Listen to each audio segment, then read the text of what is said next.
Before you buy another spray, try planting the fix. Today, I'm showing 5 beginner-friendly companion planting pairings that help protect carrots, garlic, lettuce, potatoes, and brassicas, even in containers. This is part 1 of my companion planting series. For each one, I'll list the problem pest and the companion plant that helps, plus how to do it when you're mostly gardening in containers. Welcome back to Grow, Plan, Live. Stick around to the end and I'll be discussing some trap crops you can plant if you want an easy, hands-off way to fight off pests.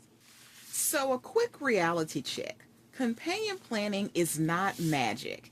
Think of it as stacking small advantages and masking the scent so pests struggle to find your crop, and then it's like planting nectar or pollen in to bring in beneficial insects and using trap crops to lure pests away. If pests are intense, you'll still want the basics too. Always have consistent watering, scouting, and sometimes physical barriers like row covers and insect netting. If you want to get a little nerdy with it, the University of Minnesota Extension Program describes companion planting as a way to use space efficiently and sometimes reduce insect pressure.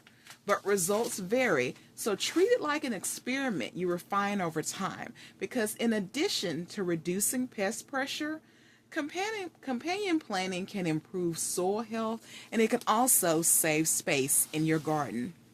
First up, carrots. The big headache here can be your carrot flies. One classic companion trick is to plant alliums families with carrots, things like chives. This is more of a bunching onion here, but it will look sort of similar to this. So you will plant chives in around your carrots, and then those chives will confuse your pests because of the strong onion scent. Some of the guides, in doing some research, some of the guides specifically describe encircling your carrots with onions, leeks, or chives, and it throws the carrot flies off the scent. And a container method of this would be, if your carrots are in a deep pot, put your chives around the rim of your pot like a ring, and if they're in a long planter, put your chives on the corners of those planters or on the border pot right next to your pot of carrots. Next up is going to be garlic, and we won't have a seed packet for garlic, but we know that thrips can be a problem on anything like garlic. A companion plant here is going to be sweet Alyssum. And it's funny because I was thinking when I was working on this, I said, sweet Alyssum, haven't really heard of that. And I'll pop a link down in the comments where you can order them in their own specific standalone package. But then I realized that I already had some. It's part of this beneficial attractant flour mix. This specific one is from So True Seed, and the sweet Alyssum is part of a mix with white yarrow, baby's breath, candy tuft, tidy tips, baby blue eyes, white Dutch clover, and California bluebells. So this is what you can plant next to your garlic, because it's the kind of plant that attracts this Alyssum. It attracts beneficial insects. Some of the extension guides note that it attracts hoverflies and lady beetles specifically, and they help with pest pressure because they will actually go in there and attack whenever they bring those the hoverflies, lady beetles. There's one also called Arias, and they hunt those thrips and the other things that attack your garlic. As a container method, you can actually plant the Alyssum in the same large container if you have space, but it's a lot of time it's even better to tuck it in its own small pot right next to your garlic, and that'll allow it to bloom freely without competing with the garlic for nutrients. So that's a way to do it for all of us that are container gardening. Okay, our lettuce growers. This is our Merlot lettuce from Baker Creek, and this one is a Yetakule Hopefully I'm saying that right, from Baker Creek. For lettuce, aphids and flea beetles are common frustrations. So again, here we're going to look at things like alliums here, onions, chives, things of that nature to plant near our lettuce again here. They're a simple companion because, again, the strong scent can help deter pests like aphids, and they're easy to tuck along the edge of your lettuce container. So with lettuce, you don't need, for container gardeners, you don't need a super deep pot. So you could use a wide bowl planter for those. Then you'll put the chives on the outer rim of your pot, almost like a living border for the pot. Now here's a combination or pairing a lot of gardeners try. They do potatoes with beans or peas. And here, this is a hog brain pea from Southern Exposure Seed Exchange. And this is a Southern California black eye pea from So True Seed, and you can see, like I mentioned, So True has actually changed their packaging. This is the more previous packaging from So True, but yeah, they've gotten more of a scale back packaging. But as far as planting them together, it's a two-way beneficial relationship here. The beans can help repel some of the potato beetles that come across the plant, and then the potatoes can help repel some of the Mexican bean beetles that can show up to attack the beans. And then a little bit of a nerdy note again, legumes do what we call nitrogen fix. They nitrogen fix your soil. They can add that nitrogen that so many plants need as they're growing, especially they tend to need them in the initial stages of planting, more so. They tend to need different nutrients, most plants, as they get more mature, with the exception of like your greens, things like cabbage, things of that nature. They're going to pretty much need nitrogen the whole way. But other things, they'll need it more in the initial stages. So legumes, like these peas, will nitrogen fix your soil, and then the potatoes can use that nitrogen, especially during the early stages of their growth.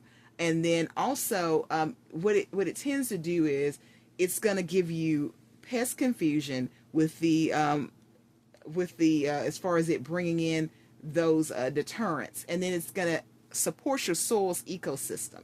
It's not a full fertilizer pipeline here. You'll still want to fertilize with your Alaska fish food or whatever different fertilizers you're using at that stage, but it's just a good help for this stage of your crops. Also, something else that is going to be helpful to you during this time is going to be marigolds. They can be planted near your potatoes and near your beans. Those marigolds are going to attract pirate bugs, and the pirate bugs in turn will attack those thrips that we've been talking about. Those thrips we mentioned attack our garlic also, so that can be a real problem. This one is from Southern Exposure Seed Exchange. It's a French marigold called Golden Guardian, so that's just one that I already have on hand. Marigolds are also determined to be a good deterrent for Mexican bean beetles in some of the gardening guides. But let me give you a little heads up here. Some of the seed companies warn that you don't want to plant the marigolds too close to beans. So if you do the marigolds and the beans, you want to keep the marigolds in their own pot nearby and observe how that works in your setup. So in our container setting here, we may have a grow bag in our garden or grow pot, and then our our peas and beans in a separate pot with the trellis next to them, and then we've got our marigolds right there in pots nearby. Last year I had marigolds in small pots, and I kind of just strategically placed those marigold pots throughout the garden in those small pots. So we've got things in the same neighborhood, but there's not the root competition because they're in different pots, so they're not competing for those nutrients, and the roots aren't fighting to compete here. Okay, and our last family here are our brassicas, our broccoli, cauliflower, and cabbage. This is a Danish ball head cabbage from M.I. Gardner, and this is a rapini style of broccoli from Baker Creek, and these are just two of the brassica varieties that I have. With these, they can actually attract a lot of different kinds of pests. The pests absolutely love brassicas.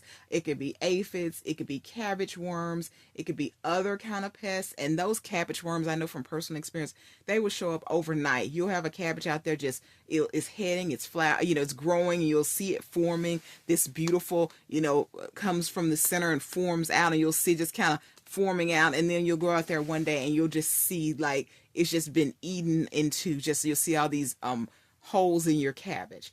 So one way to do this, or really here we've got a 2-layer strategy. You can attract beneficial insects, and we'll also look at using trap crops.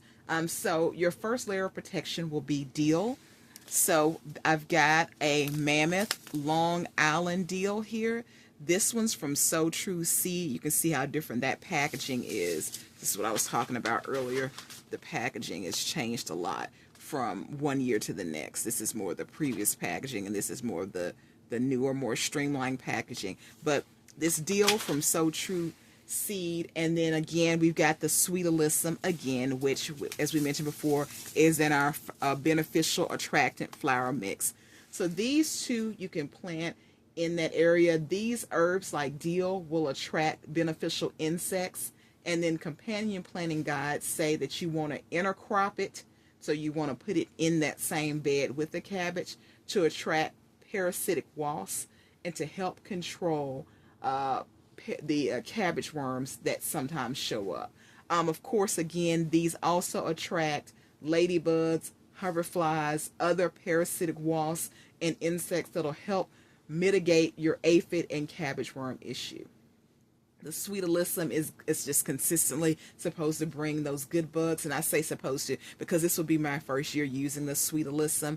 Like I said, I was glad to see when I was doing my research that I did already have some of it, because I thought I never really heard about that. Then I started researching and said, oh, it's in my beneficial flower mix, which is great because, like I said, instead of having to buy these individual crops, you can just buy this beneficial flower mix one time and have those already together. Yeah. So, like I said, you can intercrop that dill, or as a container method, you can do a big pot of brassicas and then have some support pots. You can have a separate pot of dill and a separate pot of alyssum nearby. And then now let's talk about the trap crops. I mentioned at the beginning of the video, if you want an easy way to do this, instead of having to try to plant different things near or to intercrop, one way you can handle this is kind of a hands-off, you can almost say, I guess, kind of like a lazy way to do it, is to do trap crops. And there are 2 trap crops that we'll focus on today. The first one is going to be nasturtiums. You probably heard a lot about nasturtiums. I will say these nasturtiums to me are just gorgeous. They come in so many different varieties. This is just one variety that I have right now. It's called Black Velvet. It's from Baker Creek. Like I said, look at how beautiful those flowers are. They almost look like holiday, Christmas time flowers, almost like a poinsettia, almost. And so that's one trap crop. Another one is my favorite to say all the time, calendula. This is an orange calendula from So True Seed. So if you'll plant these around the edge of your garden to kind of, line your garden, they will distract your aphids and they'll pull attention away from your crops like your brassica. You're basically telling the insects, hey, go there instead. Go eat these other things instead. Go over here instead. And then it'll bring in those beneficial insects and say, hey, welcome to the garden. And while you're here, I need you to take care of this, these aphids, these cabbage worms that are here. So you really get just kind of an overall balance of positive things for your garden. Okay, so if you want your garden to grow well enough so your beneficial insects have something to come to, and even your predatory insects have anything to even eat in the first place, so we've got to have the right fertilizer to do that. If you're curious about fertilizer or have questions about what to use at what state, pick up my free ultimate fertilizer guide. It's linked in the description. It's going to be the top 40 fruits and vegetables that people grow at home, the top things that people search for when they're out here looking for videos. It's going to tell you what you need at what stage. And it even tells you what signals to look for, because there are going to be signals that you're going to switch from one fertilizer type to the other depending on the stage of the plant. Again, it's absolutely free. It's linked in the description. And if you have questions and you want to join a growing gardening community, come join us over at Grow Plan Lives free school community. Again, it's where we'll just ask questions and bounce different ideas off of each other, get ideas about different things that have worked for different people, share your zone with us if you want to, and then we'll just discuss what's going on in gardening and what's coming up in gardening. And in this video, I mainly covered cool weather crops. Next up will be companion planting for warm weather crops. And if you want part 2, tomatoes, peppers, cucumbers, squash, comment the crop in the description, and I should say in the comments, I should say below, the crop that gives you the most trouble. Is it tomatoes? Is it peppers? Is it cucumbers? Is it squash? Is it something else? And if you want, I can turn today's list into a one-page printable that will be free. Just let me know down in the comments and I'll get that out to you all. Like and subscribe if you learned anything today. Subscribe so you don't miss the next one in this series. And share it with someone who's struggling with garden pests. Thanks for joining me. See you next time.